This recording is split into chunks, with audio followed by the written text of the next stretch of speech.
who has helped engineer this crazy inflationary crisis we are in, along with Steve Mnuchin, his Treasury Secretary the first time. And he had horrible cabinet picks. He promoted pre-crime big tech surveillance when he was in office, among other things.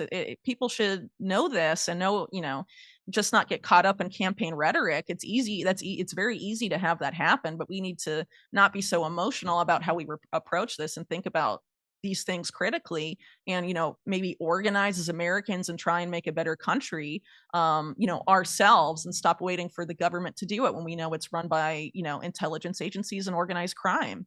Like, these people, they're not going to save us. They're just going to use us however they can, exploit us, so that they can continue their lucrative rackets into the next millennia. That's Well, essentially what they've done for a long time. And I think we should say no to those. And essentially, every candidate that gets promoted by either of the two parties is going to be backed by that blob of intelligence and organized crime. Otherwise, you don't get those big party nominations. that is correct.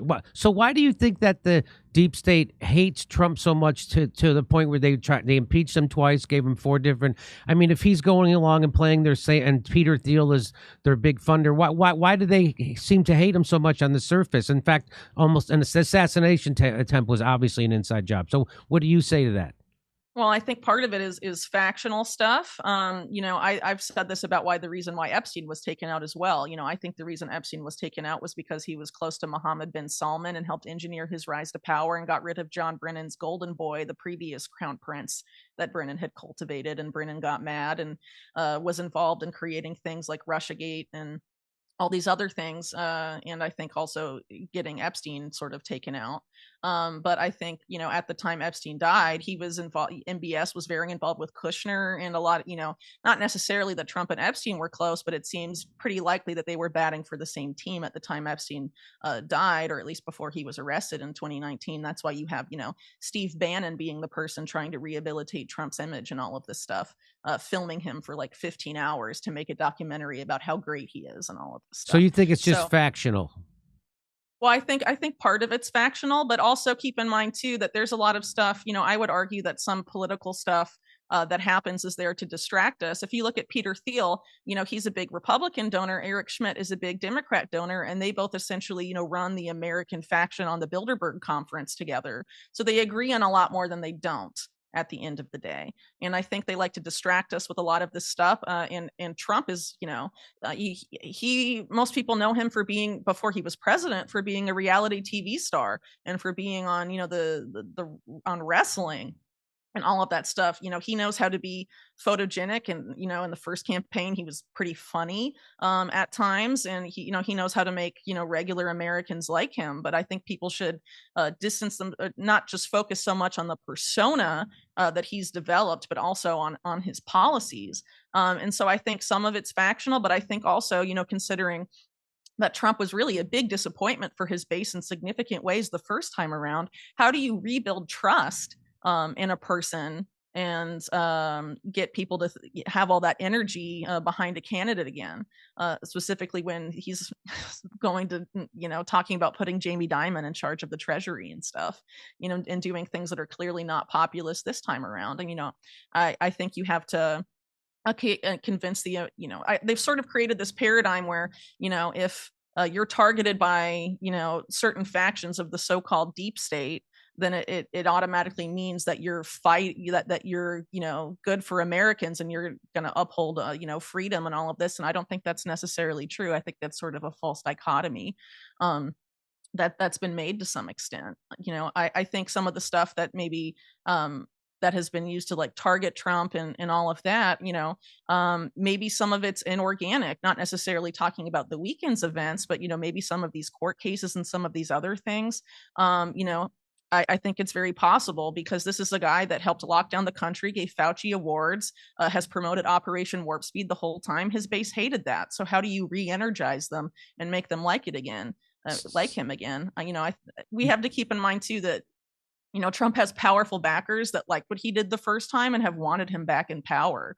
And I think people, should keep this kind of stuff in mind. I So mean, you maybe it think sounds a little bit. you think there's a possibility that these prosecutions of Trump are actually a smokescreen to make people think that he's got enemies inside the deep state and he's got the right kind of enemies, so he's on our side, and that this is all concocted somehow by people who support Trump, not by people who actually hate Trump?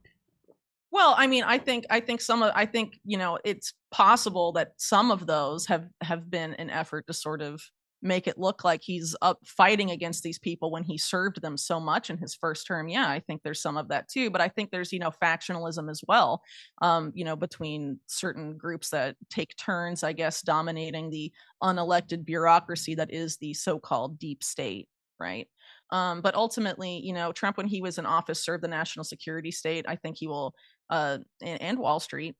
And I think it's very likely he'll be doing that again in his second term. And now you're having all these people after the weekend's events and after the RNC nomination, including people like Mark Zuckerberg, like praising Trump and all this stuff. Yes. It just seems a little weird. So I think it's very possible that there was a need to make Trump look like, a warrior against the deep state at a time when he wasn't in office, to convince his base that this time would be different, when he's giving us plenty of clues that it's very unlikely that it will be any different.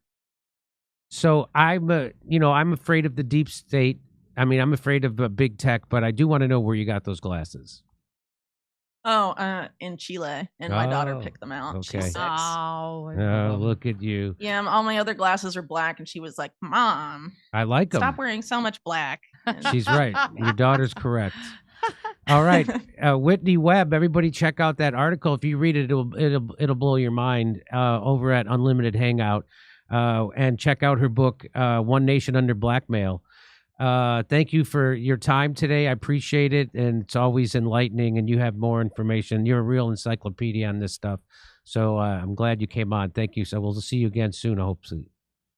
Yeah. Thanks. Take care. Okay, you too. All right, so now we gotta run, and we're gonna go to Rumble. So we're gonna go over to Peter Thiel's platform over at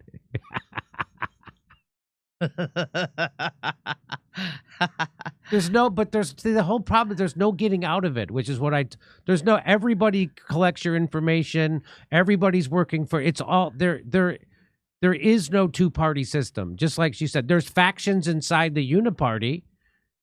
And that's what this is, right? So that I didn't realize that about Mohammed bin Salman and Brennan. That was interesting. That was